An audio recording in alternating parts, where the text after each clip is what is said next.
സംസ്ഥാനത്തെ IT രംഗത്തെ silicon വാലിക്ക് സമാനമായി ഉയർത്തുകയാണ് സർക്കാരിന്റെ ലക്ഷ്യമെന്ന് മുഖ്യമന്ത്രി. സ്റ്റാർട്ടപ്പ് സംരംഭങ്ങൾക്ക് രാജ്യത്ത് ഏറ്റവും കൂടുതൽ തുക നീക്കിവെച്ച സംസ്ഥാനവും കേരളമാണെന്നും മുഖ്യമന്ത്രി തിരുവനന്തപുരത്ത് പറഞ്ഞു. സ്റ്റാർട്ടപ്പ് വില്ലേജുകളുടെ രണ്ടാം ഘട്ട വികസന പരിപാടി ഉദ്ഘാടനം ചെയ്യുകയായിരുന്നു മുഖ്യമന്ത്രി Pinarayi Vijayan.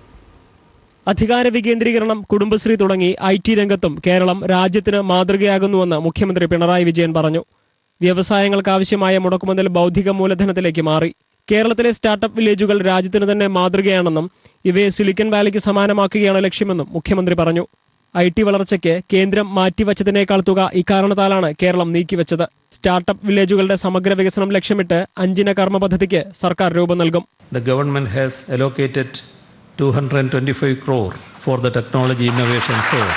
Technology Innovation Zone at Kochi to create infrastructure that can have 1,000 startups under one roof. Startup വില്ലേജിന്റെ രണ്ടാം ഘട്ടം പ്രധാനമന്ത്രിയുടെ സ്റ്റാർട്ടപ്പ് ഇന്ത്യയുമായി സഹകരിച്ചാണ് നടപ്പാക്കുക. എഞ്ചിനീയറിംഗ് വിദ്യാർത്ഥികൾക്കായുള്ള #സ്റ്റാർട്ട് ഇൻ കോളേജ് പരിശീലന പരിപാടിയും മുഖ്യമന്ത്രി ഉദ്ഘാടനം ചെയ്തു. ക്രിസ് ഗോപാലകൃഷ്ണൻ, ശാസ്ത്ര സാങ്കേതിക സംരംഭ വികസന വിഭാഗം മേധാവി ഡോക്ടർ HK മിറ്റൽ എന്നിവർ ചടങ്ങിനെത്തി. സ്റ്റാർട്ടപ്പ് സംരംഭങ്ങളുടെ ആദ്യഘട്ടത്തിൽ മികവ് തെളിയിച്ചവരെ ചടങ്ങിൽ ആദരിച്ചു. ഏഷ്യാനെറ്റ് ന്യൂസ്, തിരുവനന്തപുരം.